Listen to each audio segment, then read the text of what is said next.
स्वामी जी, आज का विषय है भ्रष्टाचार। पिछले कुछ साल पहले देश में अन्ना हजारे ने भ्रष्टाचार के खिलाफ बहुत बड़ा आंदोलन किया और उन्होंने भ्रष्टाचार के खिलाफ एक लोकपाल बिल की मांग की, लेकिन लोकपाल भी आ गया या कहें जोगपाल। लेकिन मैं आज भी देख रहा हूँ देश में भ्रष्टाचार जैसे का तैसा है। तो क्या इस देश में भ्रष्टाचार कभी समाप्त हो सकता है? अगर हाँ तो कैसे? भ्रष्टाचार तुम किसे मानते हो, पहले थोड़ा जानना चाहूंगा, तुम्हारी परिभाषाएं। मेरी परिभाषाएं ऐसी हैं कि जैसे सरकार अगर कोई भी डील करती है उसमें वो जो चीज़ होती है उसको बढ़ा चढ़ा के रेट उसके बिल बना के और वो खरीदती है, उसमें ही करप्शन होता है। मेरे हिसाब से वो भ्रष्टाचार है। तुम्हारे हिसाब से जो लेन देन में दलाली हाँ, खाना, हाँ, हाँ। किसी के काम कराने के पैसे लेना, तो यही सब भ्रष्टाचार? नहीं नहीं, वो नहीं।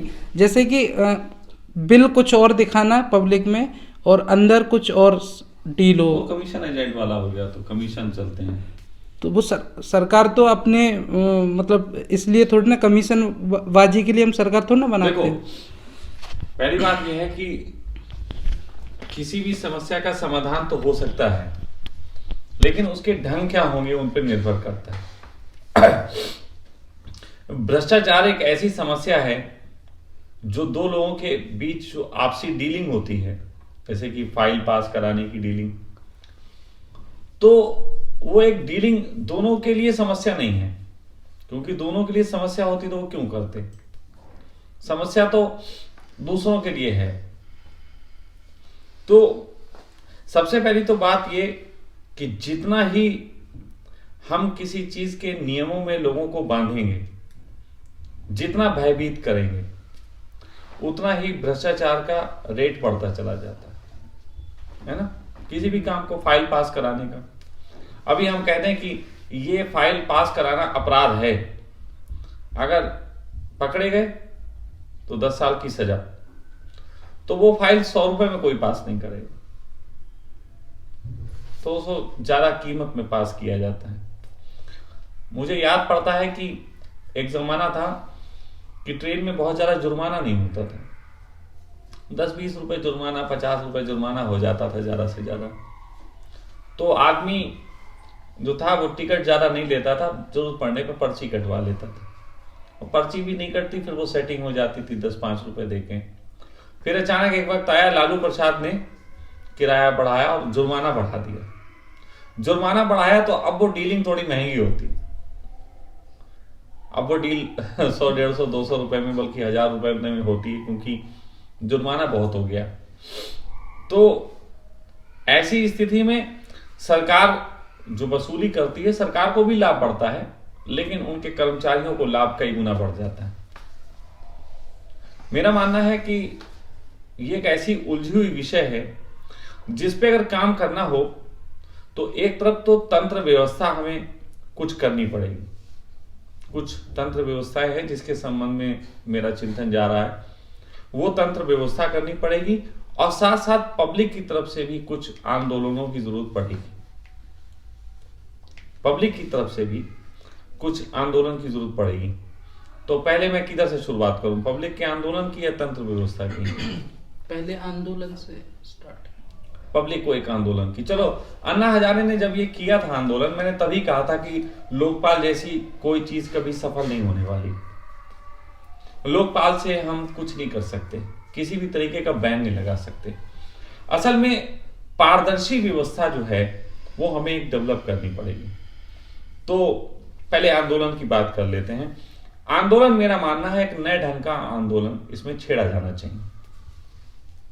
इसमें बहुत सिंपल सी तरकीब है, 5 लोगों से शुरुआत हो सकती है, मात्र 5 लोग, मात्र 5 लोग एक छोटा सा संगठन बनाओ।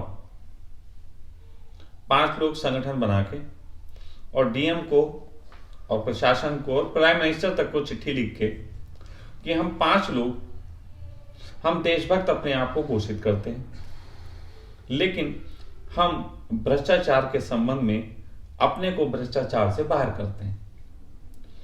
हम रिश्वत जो लेते हैं हमें उनसे कोई आपत्ति नहीं है,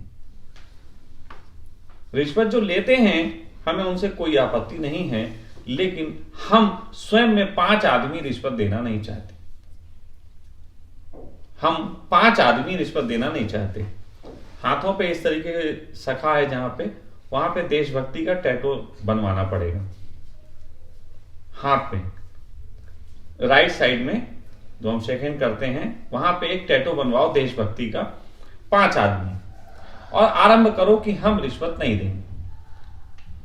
हमसे अगर रिश्वत मांगी जाएगी हम उसका एक मीठा विरोध करेंगे। हम हिंसा नहीं करेंगे, हम केस नहीं करेंगे, हम मीठा विरोध करेंगे। मीठा विरोध का भी ढंग लिख के दे दो सरकार को कि ये हमारा ढंग रहेगा। और हम बड़े स्पष्ट हैं, पारदर्शी हैं, हम कोई गलत काम खुद नहीं करेंगे, हम लेकिन रिश्वत देंगे नहीं। तो जैसे ही आप ये 5 लोग बनाओगे उसके बाद ऑफिसों में जाओगे, रिश्वत मांगी जाएगी। तुमने चिट्ठी सरकार को भेजी, इससे कोई लेना देना नहीं, तुमसे रिश्वत मांगी जाएगी। रिश्वत मांगी जाएगी, आप वहां मीठा विरोध के नाम पे 5 किलो शक्कर की चाशनी बना के ऑफिस में फेंक दीजिए। शक्कर की चाशनी बना के फेंकने का कोई आरोप आपके ऊपर नहीं लगता। आज की तारीख में अभी तक कोई केस नहीं कर सकता आपके ऊपर। 5 किलो शक्कर फेंक दीजिए, विश्वास मानना आग बुझाई जा सकती है। शक्कर से जो चींटियां और सब बवाल फैलेगा उसकी सफाई जल्दी नहीं हो सकती। पूरे ऑफिस में जितनी गंदगी और बवाल फैलेगा, मीडिया और सब कवरेज करेंगे कि यहां कुछ बवाल फैला हुआ है। और सीधी सी बात कि हमसे रिश्वत मांगी जा रही थी इसलिए हमने फेंक दिया। और जिसको जो रिश्वत मांगे उससे भी कहो कि भाई हम नहीं देंगे, आप और किसी से लो, हमें कोई आपत्ति नहीं, हम 5 आदमी नहीं देंगे।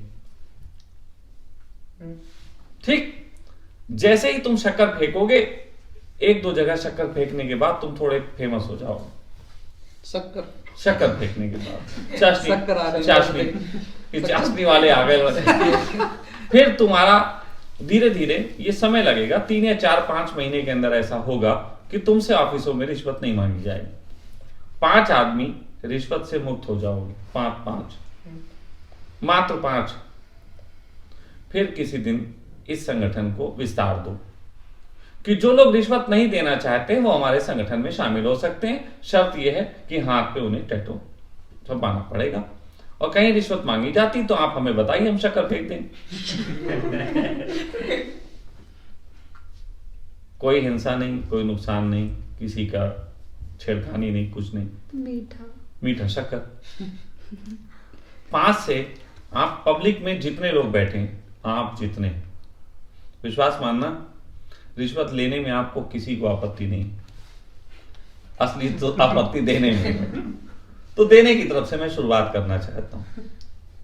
हम देंगे नहीं। जब आप ना देने की श्रेणी में बढ़ेंगे तो यह संगठन जल्दी बढ़ जाएगा, क्योंकि लोग देने ही नहीं चाहते। फिर इस संगठन में वो भी शामिल हो जाएंगे जो लेते हैं, लेकिन फिर वो देना नहीं चाहेंगे। और जिस ऑफिस में जाएंगे और जहां वो कहेगा कि आप रिश्वत, वो कहेंगे देखो हम इस संस्था के सदस्य हैं, शक्कर फेंकते हैं। बात बड़ी मजाक की लगती होगी, बात बड़ी हल्की सी लगती होगी, साइकोलॉजिकली इसके बड़ा इफेक्ट है। क्योंकि शुरू में 5 आदमी से लोग रिश्वत मांगना छोड़ देंगे, 5 से 100 हो जाओगे, लोग कहेंगे कोई बात नहीं, हो गए, छोड़ दो। फिर ये संगठन विस्तार पा सकता है, हर शहर में फैल सकता है, अपने आप फैल जाएगा।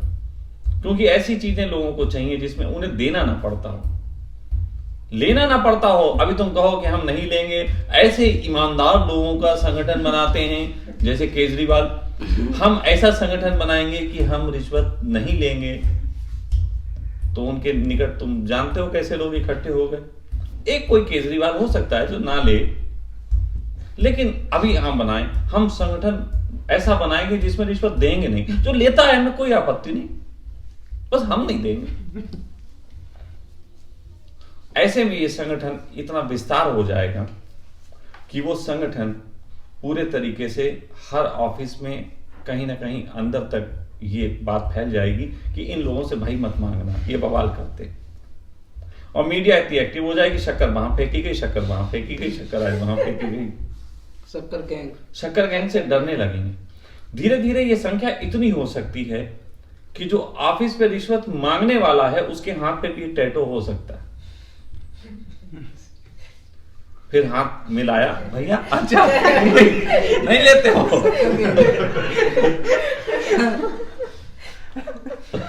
तुम भी अच्छा नहीं देते हो? अच्छा मैं तो लेते भी नहीं होंगे, हम तो भाई भाई। ये एक ढंग है जिससे हम संगठनात्मक रूप से पब्लिक के अंदर रिश्वत के संबंध में एक तरफा प्रहार कर सकते हैं, एक तरफा। लेकिन ये एक तरफा प्रहार इतना जबरदस्त होगा कि छोटी मोटी रिश्वतें तो इससे बंद ही हो जाएंगी, विश्वास मानना बंद हो जाएंगी। छोटी मोटी रिश्वतें तो घबराहट पैदा हो जाएगी, 20-50 रुपए मांगने वाले तो मांगना बंद कर देंगे कि भाई ये तो बवाल होता है। अब आती है सेकंड लेवल पे बात। सेकंड लेवल पे बात है, आज पूरे हिंदुस्तान में फोर्सफुली सरकार आधार कार्ड बनवाती, फोर्सफुली बनवाती। आप में से यहां बैठा कौन ऐसा है जिसका फेसबुक पे अकाउंट नहीं है? सबका है। भारत सरकार ने आज तक रेलवे डिपार्टमेंट में उनका है, परिवहन डिपार्टमेंट है, और तरीके के सभी डिपार्टमेंट में सरकार का अपनी डिपार्टमेंट है, सरकारी। आईटी सेक्टर में सरकारी कोई डिपार्टमेंट है? तुमसे पूछ रहा हूं, है? मैं सरकार को सजेस्ट करता हूं एक आईटी डिपार्टमेंट में उनको प्रवेश करके अच्छे लोगों से भारतीय सरकार का एक फेसबुक बनवाना चाहिए, नाम वो कुछ और रख लें, भारतीय सरकार का। और ये नियम होना चाहिए कि जिसके पास भी मोबाइल है उसका खाता, जो सरकारी कर्मचारी है उसका अकाउंट उस पे होना ही होना है। वो बिना अकाउंट बनाए कोई भी व्यक्ति मान्य नहीं होगा। इससे पूरे देश के जितने भी लोग हैं, सरकारी कर्मचारी तो खास तौर पे, उन सब का एक अकाउंट बन जाएगा। और उसको एक्टिवेट रखना है, यानी कि पर डे कम से कम एक बार उसमें हेलो हाय जरूर करना। ठीक, अब इससे क्या होगा? सबसे बड़ी बात तो यह होगी कि हिंदुस्तान सरकार के पास एक खुद का ऐसा जगह होगी जहां पे वो बहुत करोड़ों अरबों रुपए की कमाई होगी सरकार। क्योंकि एक फेसबुक जैसी व्यवस्था, आप उसमें चैटिंग कर सकते हैं, दोस्तों से बात कर सकते हैं, फोन कर सकते हैं। फिर अच्छी बात यह है वहां कोई लड़की फ्रॉड आपको परेशान नहीं कर रही, कोई रामिया सिंह वहां नहीं है, कोई वहां पे कुछ भी नहीं है, किसी भी तरीके का कोई आपको लड़की बन के रिचार्ज नहीं करवा रहा। ऐसी एक व्यवस्था हो जाएगी, क्योंकि सबको अपने नाम से आईडी ओरिजिनल ही बनानी पड़ेगी। वो सरकारी व्यवस्था हो सकती है। ये बैठे आईटी सेक्टर के बता रहे हैं कि बता सकते हैं कि मैं कोई गलत तो नहीं कह रहा, बन सकती उसमें। अब उसमें क्या है, कंप्लेनिंग सिस्टम होना चाहिए। यदि कोई सरकारी कर्मचारी आपसे रिश्वत मांगता है, घंटी बजाओ अभियान शुरू हो सकता है। उसने आपसे रिश्वत मांगी, आपकी सरकारें नहीं सुनती, आप उसमें कहां केस करने के चक्कर में पड़ोगे, कहां अदालत जाओगे, कहां झंझट में पड़ोगे। लेकिन आप एक ऐसा कर सकते हो कि सरकारी सिस्टम के अनुसार ही उसके फेसबुक अकाउंट पे एक उसके खिलाफ एप्लीकेशन डालने का प्रोसेस हो सकता है। उसमें उसके बच्चे भी जुड़े हैं, रिश्तेदार भी जुड़े हैं, सब जुड़े हैं। आप कहो इसने रिश्वत मांगी, उसके प्रमाण आपके पास जो भी हैं, वो प्रमाण, वो जैसे आप बटन दबाओगे कि मैं इसके खिलाफ शिकायत करता हूं, वो प्रमाण पत्र की एक आपको कि भर के डालना पड़ेगा। उसमें आप अपने सबूत डाल सकते हो। वो उसको भी खबर हो जाए कि तुमने सबूत डाले, और उसके सिस्टम पे ऊपर एक रेड बटन डलने लगेगा कि इस पे बहुत सारी शिकायतें लोग कर रहे हैं। अब उसकी बहन, उसका बेटा, उसके पड़ोसी, उसके रिश्तेदार, उसके ऑफिस के कर्मचारी सब देखेंगे ये जो है रिश्वत लेता है, इसका देखो सबूत भी पड़ा हुआ। और फिल्टराइजेशन ऐसा हो सकता है कि जिस भी आदमी के ऊपर 2 या 3 कंप्लेन गई, ऑटो फिल्टर में ऐसा हो सकता है कि उसके ऊपर एक सरकारी जांच बैठ जाए। लेकिन जो आदमी शिकायत डालेगा वो भी रिस्पॉन्सिबल होगा। अगर झूठी शिकायत पाई जाती तो उसकी भी जिम्मेदारी होगी। समझो बात को मैं क्या कह रहा हूं। तो उससे झूठी नहीं डाली जाएगी, क्योंकि भाई देखो झूठ का भी तो उपयोग हो सकता है, ऐसे तो कोई झूठी किसी के खिलाफ कंप्लेंट डालता रहे। लेकिन इससे स्वामी जी जैसे जैसे लाइव कोई भी डालेगा तो इससे उसकी प्राइवेसी और मानहानि का कोई प्राइवेसी और मानहानि से मुक्त करो इसको, प्राइवेसी और मानहानियों से मुक्त कर देना चाहिए हमें। अब बेचारे अरविंद केजरीवाल को डरा दिया मानहानि ने, सबको डराओगे क्या? सीधी सी बात यह है कि हमारे पास जब ये डिपार्टमेंट होगा कि हमारे देश में 120 करोड़ लोग हैं, मोबाइल की संख्या पूरे विश्व में जितनी है एक तरफ उतनी हिंदुस्तान में है, पूरे विश्व में जितने उतनी हिंदुस्तान में है, यानी कि अभी 40 से 50 करोड़ यूजर्स बन सकते हैं। 40 से 50 करोड़ यूजर्स अगर किसी प्रोफाइल में बनते हैं तो मैं आपको विश्वास दिलाऊं कि भारतीय जितना टैक्स वसूलती है उस टैक्स को भी 5% कम किया जा सकता है। इतनी कमाई सिर्फ इस व्यवस्था से हो सकती है। जैसे फेसबुक जितना कमाई कर रही है यहाँ बिल्कुल, तो हिंदुस्तान की पूरी कमाई से बच सकती है। हाँ। ठीक है, उसमें एक डिपार्टमेंट ऐसा भी बनाया जा सकता है, आउट ऑफ इंडिया के लोग अगर जुड़ना चाहें जुड़े, उनका वो वाला कॉलम नहीं होगा शिकायत और रिश्वत वाला, वो उनका कॉलम नहीं होगा। तो इस तरीके से हम पूरी विश्व को भी ये दिखा सकते हैं कि हमारे यहाँ क्या हो रहा है।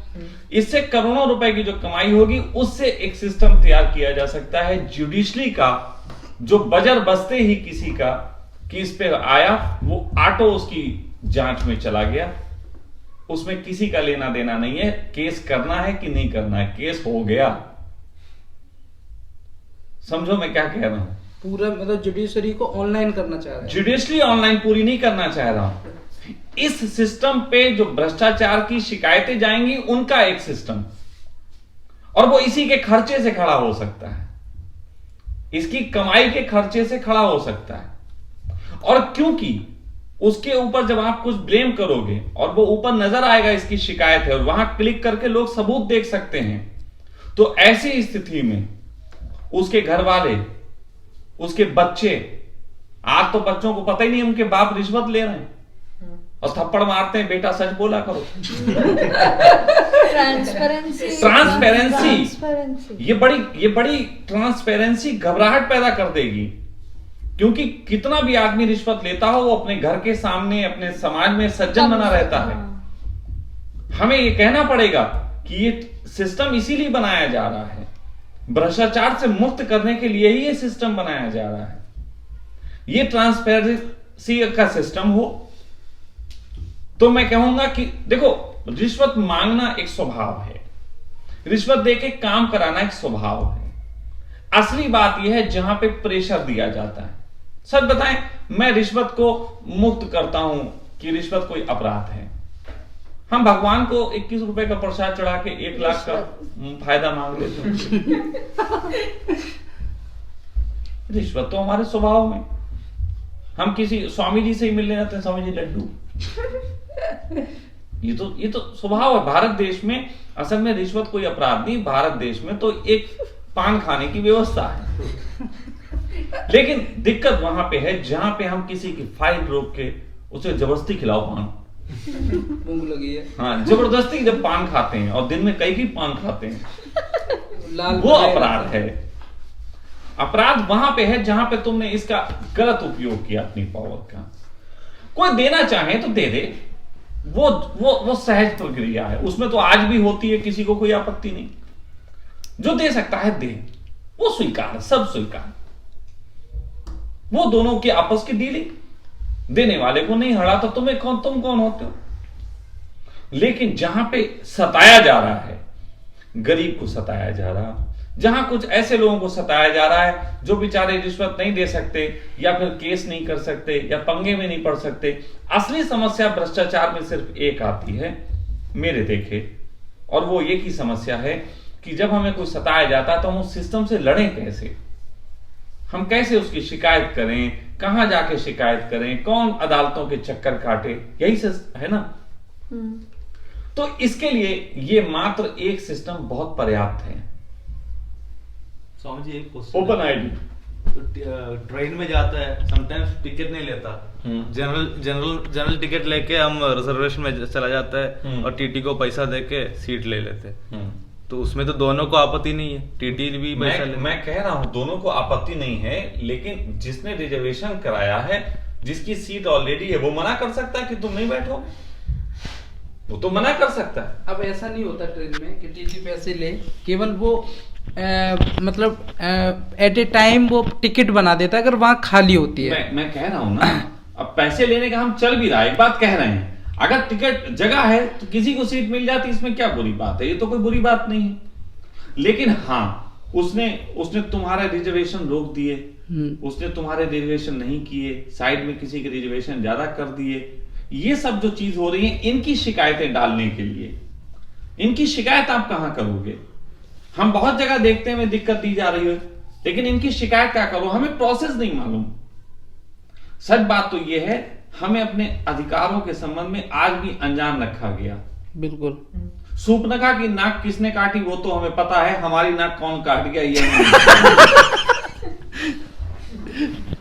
रोज कट रही है। हाँ, हमें ये तो पता है कि रामचंद्र जी लंका गए थे तो किस रास्ते से गए थे, लेकिन हम उस रावण की लंका जलाने के लिए किस रास्ते से जाएं ये हमें नहीं पता। इस सिस्टम की बात कर रहा हूं। फेसबुक यूज करने की क्षमता लगभग सबकी हो गई है। इस तरीके का सिस्टम बनाने से सरकार को करोड़ों रुपए की आय भी होगी, कई हजार करोड़ की आय होगी, और ये अपने आप में एक अनोखा मिसाल होगी, पूरे दुनिया में मिसाल होगी कि सिस्टम को कंट्रोल करने के लिए भी एक तरीका है। इसमें एक अदना सा आदमी डीएम की शिकायत भी कर सकता है, और उसने प्रूफ के साथ किया तो निश्चित ही एक बात आपको बता दें, यदि प्रूफ के साथ शिकायत कर दी जाए और उसके बाद उस आदमी का कुछ बुरा हो जाए तो फंस जाएगा, फिर चाहे डीएम हो कोई भी हो। इसलिए जब कोई व्यक्ति सामने आ जाता है, जब कोई व्यक्ति सामने आने की लड़ाई कर लेता है। लेकिन स्वामी जी, आपने ये बोला कि मुझसे अगर जबरदस्ती मांगी जा रही हो तो हम उसका विरोध कर सकते हैं, लेकिन अगर मान लो मेरे अंदर भी कुछ कमी है और रूल्स रखे हैं सामने, लाइक एक ट्रक वाले के जैसे ट्रांसपोर्ट में कि एक ट्रक वाला बिना ओवरलोडिंग के उसको बेनिफिट नहीं हो सकते हैं, ठीक है, और वो ओवरलोडिंग के बिना चलेगा तो उसको कोई फायदा नहीं होगा, तो उसे ओवरलोड करना पड़ता है। लेकिन अब वहाँ नियम ये भी है कि ओवरलोड आपको नहीं करना है, तो फिर वहां पे रिश्वत वो भी देता है और वो भी लेता है। देखो, मेरा मानना है फिर ऐसी समस्याओं में तो ये होगा कि अगर वास्तव में हमें ट्रक वालों का भी फायदा करना है, सब कुछ करना है, तो फिर इसमें एक सरकार को रेट तय करने पड़ेंगे ट्रक वालों के, या जैसे बाहर होता है ट्रांसपोर्टिंग सबसे महंगा होता है, भारत में सबसे सस्ती ट्रांसपोर्टिंग है, तो थोड़ी ट्रांसपोर्टिंग महंगी होगी, फिर तो महंगाई पे असर पड़ेगा। भाई कोई भी व्यवस्था जो चल रही है, जब तुम उसको कहीं ना कहीं लीगलाइज वे में करोगे तो लीगलाइज वे में करने में हमें महंगाई से गुजरना पड़ेगा, क्योंकि फिर उसके खर्चे होते हैं। आप पश्चिम में देखते हो बहुत सी चीजें सिस्टम में लीगल के साथ चलती हैं, लेकिन वहां बहुत महंगाई इसीलिए है, इसीलिए वहां बहुत खर्चे हैं, इसीलिए संपन्नता भी है। मैं तो हमेशा इस पक्ष में होता हूं कि महंगाई बढ़ती है, कोई बुरी बात नहीं है, लेकिन एक सिस्टम से बढ़नी चाहिए। हमें टमाटर और ये महंगा होता है दिखता है, हमें मजदूरी महंगी हो गई 500 रुपए, वो नहीं दिखती।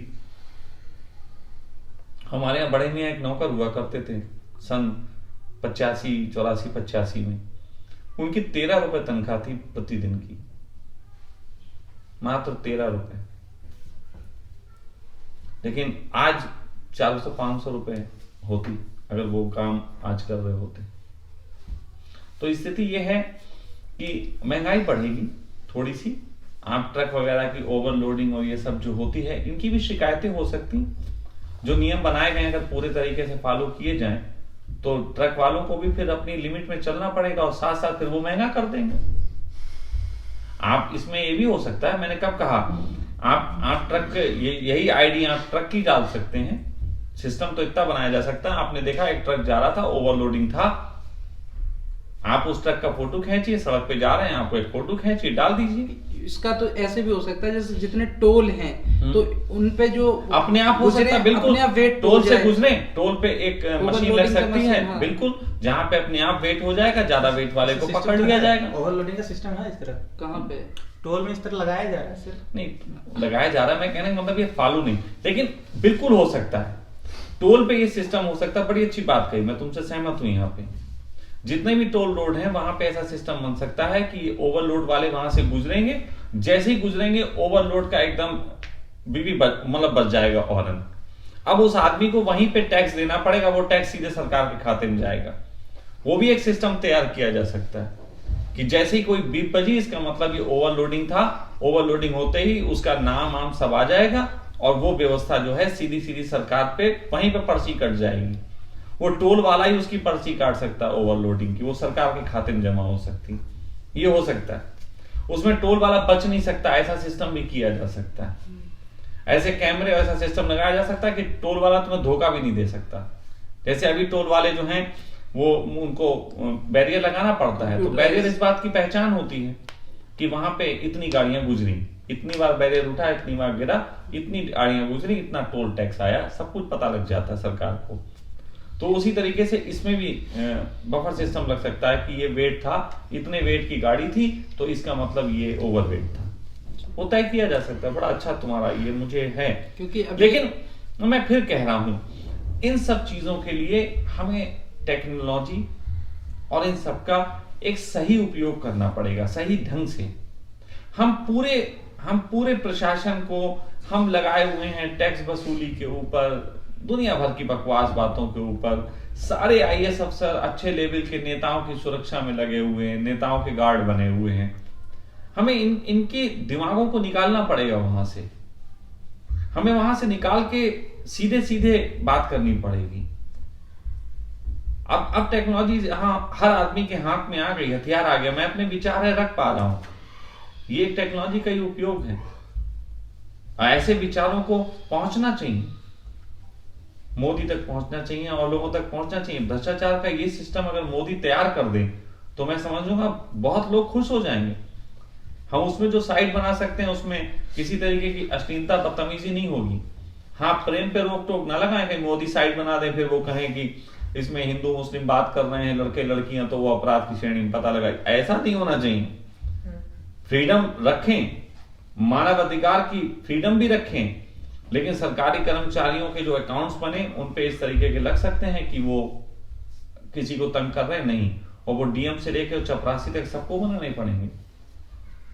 जब भाई इतने तुम नियम बना सकते हो, आधार कार्ड थोप सकते हो, तो ये भी बन सकता है और बहुत अच्छे ढंग से बन सकता है। इससे तो हम बहुत कुछ कर लेंगे। इतना बड़ा हमारा अगर सिस्टम तैयार हो जाएगा इंफॉर्मेशन का, हम नेट पे कोई अपराधी है, एकदम भी बच सकती है, अपराधी है, इसको पकड़ना है, किसी को नजर आए उसकी सूचना दे दे, इनाम घोषित कर दो, अपराधी पकड़े जा सकते हैं। बहुत कुछ हो सकता है क्योंकि वो सरकारी सिस्टम होगा। अभी फेसबुक एक बाहर की कंपनी का सिस्टम है, हमें समझ में नहीं आता, हम लोग उसको सिर्फ मस्करी के लिए यूज कर रहे हैं, फिर हम उसको एक ताकत के लिए यूज करेंगे, फिर हम अपने टैलेंट के लिए यूज करेंगे, फिर हम कहेंगे हम इतने पढ़े लिखे हैं। फिल्टराइजेशन हो सकता है इसमें। हम कह सकते हैं कि एक आदमी बेरोजगार है, जैसे बेरोजगारों का ऑफिस अलग बना हुआ, वहां जाके रजिस्ट्रेशन कराओ। भाई क्या जरूरत है, हम इंटरनेट पे रजिस्ट्रेशन करा सकते हैं, सरकार की साइट है, हमने रजिस्ट्रेशन करा दिया, हम बेरोजगार हैं, पढ़े लिखे, हमारा तुरंत फिल्टर होके पहुंच जाए सिस्टम में। जिस कंपनी को भी एम्प्लॉय चाहिए वो वहां से संपर्क करे, वहां से प्राइवेट कंपनी भी संपर्क कर सकती है। एक पूरा फिल्टराइजेशन हो सकता है जिसमें प्राइवेट कंपनी जो है वहां से एम्प्लॉयज उठा सकती। हम इस सिस्टम को तो अगर हमसे बात करने बैठे तो हम इतना बड़ा बना सकते हैं कि हम पूरे देश का जो है बेरोजगार खत्म कर देंगे। इससे बहुत कुछ हो सकता है, बहुत कुछ हो सकता है। मैं ऐसी चीजें बता सकता हूं इसमें। अब हम कह रहे हैं इसी में हम अपनी साइड में, ये सरकारी साइड में ऐसा पड़ सकता है कि अगर किसी के घर में बचा हुआ खाना है, सपोज दैट उसके ज्यादा कोई सब्जी आ गई, खराब हो रही, वो डाल सकता है। उसकी रेंज 500 मीटर की रेंज में किसी को वो सब्जी चाहिए तो फ्री में लेके जा सकता है। जैसे कोई कहीं घूमने गया हुआ है, उसे सरकारी मदद की जरूरत है या कहीं बेचारा रुकने के लिए पैसे नहीं है, कहां रुके, तो ऐसे कुछ लोग जो सोशल सर्विस करते हैं, रुकने की व्यवस्था कर सकते हैं, वो उसमें डाल सकते हैं, लोग वहां रुक सकते हैं।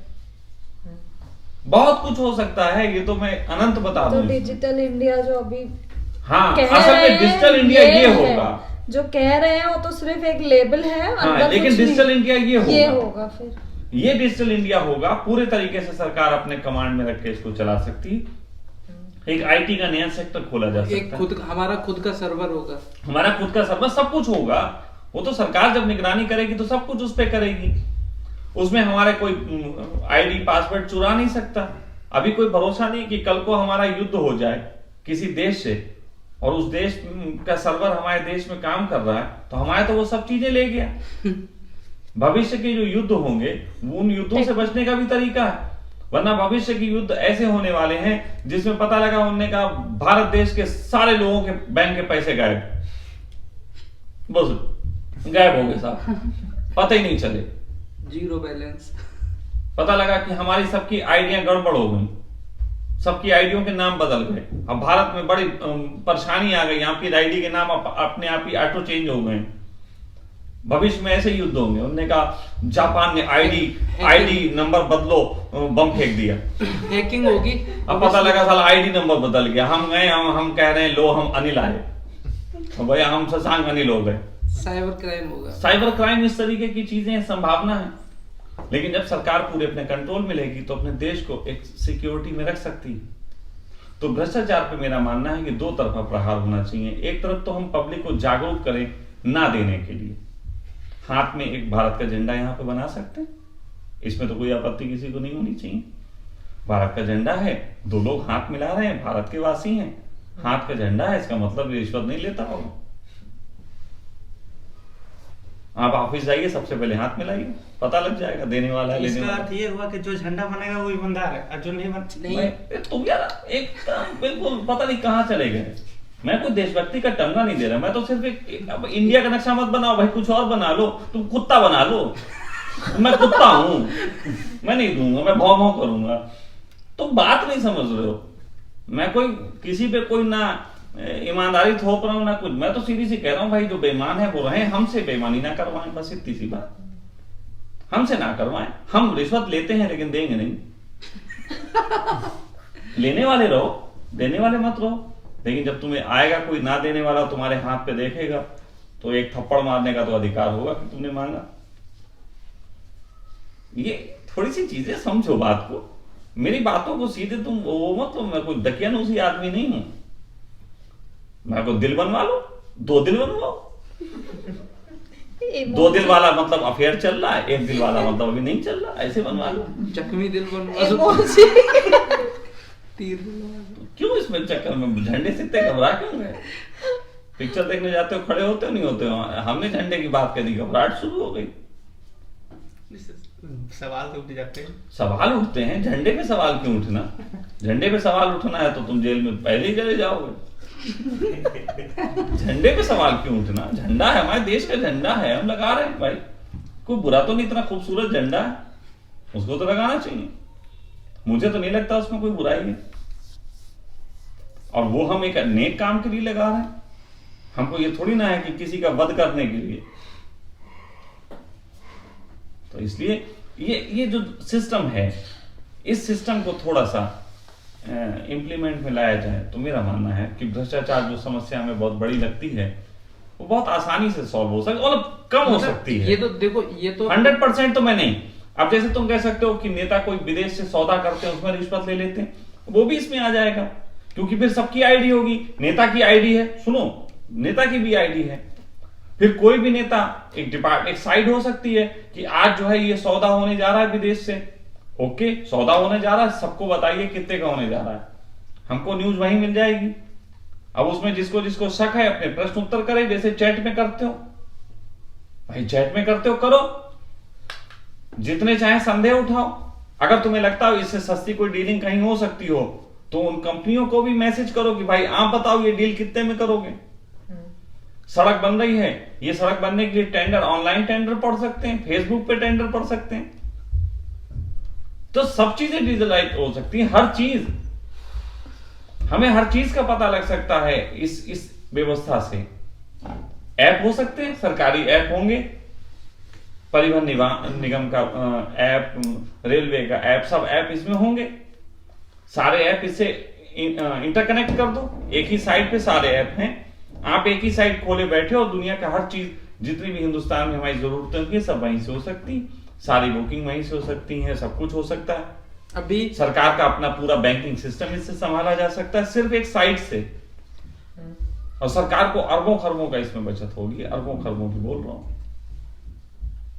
अभी दिल्ली में ऐसा ही एक बिल लाया गया कि जैसे आपके राशन कार्ड, ड्राइविंग लाइसेंस, ये सब होम डिलीवरी होंगे पब्लिक के घर पे। मैं क्या कह रहा हूं भाई, होम डिलीवरी भी क्यों, सीधे सीधे हमारे आईडी पे ही पहुंच जाए, वहां से प्रिंट आउट निकाल लेंगे। इसमें भी होम डिलीवरी क्यों झंझट, धन बचाओ। देखो मेरा मानना है हार्ड कॉपी तो चाहिए होगी देखो ना, अब हम document की। सुनो हार्ड कॉपी कह तो रहा हूं भाई, हार्ड कॉपी निकाल लो ना सीधी सीधी। आधार कार्ड आज निकालते हो नहीं निकालते हो, वो निकाल के देता, तुम अपने घर में बैठ के निकाल लो। देखो होता क्या है, अब यहाँ पे बात समझो। असल में मैं कहूं कि आधार कार्ड भी हमें इस पे उपलब्ध हो सकता है, हमें कोई भी चीज इसी पे कॉपी उपलब्ध हो सकती है। तो सरकार कहेगा फिर जो डिपार्टमेंट चल रहे हैं इतने अनएम्प्लॉय हो जाएंगे, इतने बेरोजगार हो जाएंगे, यही कहेंगे। एक ही आरोप आता है कि फिर बहुत बेरोजगारी भी तो हो जाएगी, फिर ये लोग खाली बैठे क्या काम करेंगे। तो मैं एक बहुत अच्छी सी चीज बताता हूं कि जो ये लोग खाली हो जाएंगे इनसे बहुत से काम करवाए जा सकते हैं, और इनके पास जाने आने में जितना तेल खर्चा होता है वो इनकी, अगर एक आदमी आधार कार्ड बनाता है उसको हम कितनी तनख्वाह देते हैं पूरे महीने में, सपोज दैट हम उसे 20,000 तनख्वाह देते हैं, 20 तनख्वाह देते हैं 20,000 की, और उस तक आदमी कितने जा रहे हैं, एक दिन में 100 आदमी गए तो महीने में कितने, 3,000 आदमी गए, 3,000 आदमी गए। अब 3,000 आदमी में ये बताओ मोटरसाइकिल से कितने जा रहे हैं, औसत निकालोगे तो कम से कम 100 मोटरसाइकिल से जा रहे हैं, कम से कम उसमें से 70 से 75 कार से जा रहे हैं। सारों का एवरेज निकालोगे तो आधार कार्ड बनवाने के लिए उसे 20,000 की हम सैलरी देते हैं, लेकिन उस तक पहुंचने के लिए लोगों का समय, लोगों के तेल और सब चीजों को जोड़ो तो कम से कम 1-1.5 लाख रुपए का खर्चा कर देते हैं। ये खर्चा भी तो हमारे सरकार के ऊपर लोड होता है कि नहीं होता है, होता है कि नहीं होता है। हम उसको भाई कह सकते तू बैठने की सैलरी ले ले भाई 20,000, हमारा आधार कार्ड घर में आना चाहिए। सोचो ट्रांसपोर्टिंग हम बचा सकते हैं, हम बहुत कुछ इसमें बचा सकते हैं। जिस दिन भी हम हिंदुस्तान को पूरी टेक्नोलॉजी का उपयोग करें, और मैं बताने को तैयार हूं घर बैठे कि किस किस तरीके से टेक्नोलॉजी का उपयोग कर सकते हैं। हम हिंदुस्तान के जितना तेल खर्चा होता है उसका केवल और केवल 20% खर्चा रह जाएगा, 80% तेल का खर्चा खत्म कर दूंगा मैं। 80% तेल के खर्चे खत्म होने का मतलब है कि पूरी भारतीय हमारे ऊपर जो सरकारें टैक्स लगाती 30%, उसे हटाया जा सकता है। अगर आप कर दोगे फिर आप हीरो बन जाओगे, उनकी सरकारें हिल जाएंगी। नहीं, वो हमारे ऊपर मुंह पे मुखौटा डाल दें फिर हमसे बात पूछें। सर आपने जो मेरे ऊपर मुखौटा डाल के मुझसे बात पूछें, पर्दे के पीछे बैठ के, जैसे गॉड बोलता है। उसकी फीस लेंगे आप? नहीं, थोड़ी बहुत ले लेंगे, चाय पी लेंगे। खैर चलो, भ्रष्टाचार के ऊपर और कोई प्रश्न है तो बात सर आपने आंदोलन की, पब्लिक आंदोलन की बात की। सर इतना सारा करप्शन हुआ है, पूरा जो देश जानते, दुनिया भी जान ली सर। तो इसमें बीच में आंदोलन भी हुए कितने सारे, बाबा रामदेव हुए, फिर अन्ना हजारे हो। तो सर लोग जागृत क्यों नहीं हो पा रहे पूरी तरह से? अरे भाई, यहाँ किसी को जागृत नहीं होना है, कहाँ चक्कर में पड़े, किसी को जागृत नहीं होना। यहाँ सबको अपनी बचत करनी। तुम लोगों को सिखाते हो मैं देश में भ्रष्टाचार मिटा दूंगा, लोग उसमें मिटाने में चल देते हैं, लेकिन वो अपना नहीं मिटाते। अन्ना आंदोलन में भी कितने लोग ऐसे पहुंचते थे देश से जो 200 रुपए टीटी को देके जाया करते थे। खुद मेरे साथ ऐसा हुआ कि मैं एक सीट पे बैठ के दिल्ली जा रहा था शाहजहांपुर से, और सामने एक बैठा हुआ, तो मैंने भाई क्या करें, हम तो अन्ना आंदोलन में जा रहे हैं। और थोड़ी देर बाद उसने 200 रुपए जो है टीटी को दिए। मैंने कहा तुम तो बहुत अच्छे हो, बिल्कुल मिटेगा, तुमसे तो मिट के ही रहेगा। वॉशिंग पाउडर निर्मय है, दूध से सफेदी लाएं। अब वॉशिंग पाउडर से दूध की सफेदी आती तो हम वॉशिंग पाउडर से चाय नहीं बना लेते। लेकिन समझाने की अच्छी अच्छी बातें हैं कि वॉशिंग पाउडर से दूध की सफेदी आए। भाई वॉशिंग पाउडर से वॉशिंग पाउडर की सफेदी आई, दूध की सफेदी थोड़ी ना आएगी, रंगीन। है ना? तो इस तरीके की ये जो असल में क्या है, ये सब ख्वाब दिखाने पड़ते हैं। हमारी दुनिया की बुराई ये है कि हमने सज्जन लोगों को बड़ा सम्मान दिया, दुर्जन को आज तक सम्मान नहीं मिला। मैं हमेशा, मेरी दृष्टि दुर्जनों पे होती और मैं ये देखता हूं कि वो दुर्जन हो क्यों रहे हैं। मैं एक बार भी, मैंने इतनी सब में क्या कोई जो तुमसे सताता है उसको सताने की बात कही? मैंने एक बार भी कहा कि पकड़ पकड़ के इनको पीटना चाहिए? मैंने कहा कि जहां दो लोगों के बीच आपसी संबंध लेन देन के खराब हो रहे हैं वहां केस कर दो। बस केस करने का आसान तरीका बताया मैंने। वो भी अगर तुम्हारी आपस में सेटिंग हो रही है दो, मुझे कोई आपत्ति नहीं, मुझे रत्ती भर आपत्ति नहीं है आपस की सेटिंग में तुम दे रहे हो। मैं कम से कम कह सकता हूं मैं इससे बिल्कुल मुक्त हूं। मुझे भ्रष्टाचार जैसा कोई रोग दिखाई नहीं देता। मुझे तो सब चीजें एक ही रोग दिखाई देती, दमन का रोग है। जब कोई व्यक्ति किसी का काम ना करने के लिए उसे दबाता है तो उसका दमन करता है, और वो दमन उसके अंदर फ्रस्ट्रेशन के रूप में जब बैठता है, इससे मुझे आपत्ति है। तो दमन तो देश का हो, दमन तो सेक्स का हो, दमन चाहे परिवार का हो, दमन चाहे समाज का हो, मैं तो दमन के विरोध में हूं। मैंने एक बार भी नहीं कहा भ्रष्टाचार के विरोध में। भाई मैंने यही तो कहा, मैंने कहा तुम चीनी फेंक दो, तुम चाशनी बनाओ, इसे चाशनी बनाना सीख जाओगे। 2 तार वाली चाहिए कि 3 तार वाली चाहिए? सब मजा भी लेंगे फेंकने में, बहुत मजा। एक डब्बू चाशनी किसी में फेंक दो, सफाई करवाते करवाते मर जाएगा। तो स्वामी, उसका जो चपरासी होगा वो रिजाइन दे देगा नौकरी से, सफाई नहीं कर पाएंगे। तो स्वामी जी बिना हेलमेट के, अगर जैसे जो रिश्वत आपसी उनका सहमति होती है उससे आपका कोई विरोध नहीं है? बिना हेलमेट के मतलब कोई बिना हेलमेट के जा रहा है चालान। सच बात तो यह है कि हेलमेट से कोई बहुत एक्सीडेंट बचते हो, मैं नहीं मानता। उल्टा ज्यादा होते हैं, सेफ्टी तो रहती है। लगाने से आपको केवल 60 या 70% दिखाई देता, बाकी तो आपको दिखाई नहीं देता। वो सर वो 200 रुपए वाला हेलमेट होता है। मैं फिर कह रहा हूँ अच्छे हेलमेट में ऐसे करके 2 शीशे लगे होने चाहिए। नहीं होना चाहिए। वो कार में होते हैं ना। समझो, मैं जितने एक्सीडेंट होते हैं, जिस दिन सही से सर्वे करोगे तो पाओगे रोड खराब होने की वजह से ज्यादा एक्सीडेंट होते हैं, हेलमेट खराब होने की वजह से कम होते हैं। तो यही तो मैं कह रहा हूँ। मैं फिर कह रहा हूँ, तो रोडों पे बात रोडों, हेलमेट हाँ। बेचारों ने क्या बिगाड़ा? नहीं हेलमेट। अच्छा बताओ, जैसे दिल्ली में हेलमेट में एक नियम है, आदमी हेलमेट लगाएगा, औरत नहीं लगाएगी।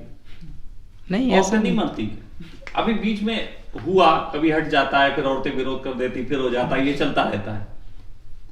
पूरे देश सरदार में नहीं सिर्फ लगाते। 2-4 शहर हैं जहां पे हेलमेट के बहुत ज्यादा नियम बना दिए। सरदार नहीं लगाते। अब दिल्ली में तुम बात करते हो, दिल्ली में ज्यादातर सड़कें भीड़ भरी हैं, वहां 20-30 की स्पीड से मोटरसाइकिल चलती, इसमें कोई एक्सीडेंट हो?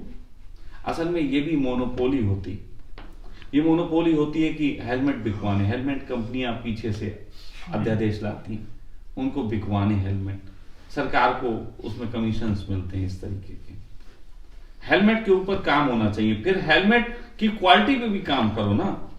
मेरा प्रश्न ये था स्वामी जी कि जैसे हेलमेट पहन के अगर कोई नहीं जाता है और ट्रैफिक हवलदार अगर चालान काटता है तो 100 रुपए लेगा, और अगर आपकी सेटिंग हो जाए तो 50 रुपए में मान जाता है, तो लोग 50 रुपए देना ज्यादा पसंद करते हैं। तो होने दो सेटिंग, इसमें तुम्हें क्या प्रश्न है? वही तो, मुझे कोई आपत्ति नहीं, 50 में सेटिंग। विश्वास मानो, जिस दिन तुम ये कह दोगे, अब इसकी भी साइकोलॉजी समझो, जिस दिन तुम ये कह दोगे कि तुम 50 लो, लेते भी पकड़े जाओगे तो कोई अपराध नहीं, विश्वास मानना सारे पुलिस वाले निकल के सड़कों पे आके और दिन भर चालान ही फिर 1 हफ्ते के अंदर ही तुम कहोगे साला इस हफ्ते 4 बार कट गया। अभी क्या होता है, अभी तुम कभी कभार कटता है, लेकिन फिर जैसे ही तुमने ये हटाया, तुम्हारी रोज 50 की कटेगी, फिर चालान फिर वो 350 हफ्ते का पड़ा, फिर हेलमेट आ जाएगा। ये भी सही है। देखो एक ट्रिक होती है, हर चीज की ट्रिक होती है, आप किस ट्रिक से काम कर रहे हैं? मनोवैज्ञानिक होने का यही तो फायदा है कि मनोविज्ञान से कई काम बड़े आसान हो जाते हैं जो विज्ञान से नहीं हो पाते। सर आपके अनुसार जो मैं जानना चाहता हूँ कि आपके अनुसार भ्रष्टाचार जो है, करप्शन का असली परिभाषा क्या होना चाहिए? वो सिर्फ पैसे ले पर, धन दौलत ले पर होना चाहिए, क्या इसका और कुछ परिभाषा हो सकती है? नहीं, ये तो दमन है, किसी भी प्रकार का दमन होगा। तुम क्या समझते हो केवल पैसे लिए जाते हैं? कुछ लोग लड़कियां बुलवाते हैं, कुछ लोग कहते हैं ये हम पैसे नहीं लेंगे, लड़की भेज देना, कुछ लोग कहते हैं सब्जी भेज देना, कुछ लोग कहते हैं आज अपनी गाड़ी भेज देना हमारे पास के लिए। तो वो तो दमन मैं फिर कह रहा हूं, आपको जो कार्य दिया गया है उस कार्य में आपने ऐसे रास्ते निकाले जिससे आप दूसरे का दमन कर सकते हैं, शोषण कर सकते हैं। हर शोषण भ्रष्टाचार है। अच्छा, शोषण से भ्रष्टाचार हाँ, निकला हुआ है। सरकारी कर्मचारी द्वारा या किसी भी तरीके के कर्मचारी द्वारा दूसरे के काम में रुकावट बनना, उसका दमन करना, उससे दमन के एवज में कुछ भी मांग करना या किसी भी प्रकार का दमन करना, वो भ्रष्टाचार है। ये तो जिसके पास भी अधिकार होता है, चाहे वो नेता हो चाहे वो अधिकारी हो, वो सब दमन करते हैं अगर उन पे अधिकार। देखो मैंने क्या कहना, आज की अभी जो व्यवस्था है उसमें करते हैं, लेकिन जो मैं कह रहा हूं जिस तरीके की व्यवस्था में अगर तुम्हें रिश्वत आगे नहीं देनी पड़ती तो तुम पीछे की कम कर सकते हो, लेकिन जब चेन बनी होती है लंबी तो फिर मामला बिगड़ता चला जाता है। लेकिन मैं अभी तो चेन है। आपकी ये बात मुझे अच्छी लगी कि अगर उनके परिवार वालों को, उनके रिश्तेदारों को जब पता लगेगा तो ऑटोमेटिक बिल्कुल उसमें आप जब परिवार वालों सबको पता लग रहा तो बेटी पे पापा अच्छा नहीं लगता। हम तो अन्ना के उसमें गए थे और आप तो साइड में खड़े थे, फिर कैसे ले रहे थे? तो ये सारी चीजें जो हैं वो सामने आना चाहिए, बहुत सी चीजें इससे सॉल्व हो जाएंगी। तो इस विषय पे इतना।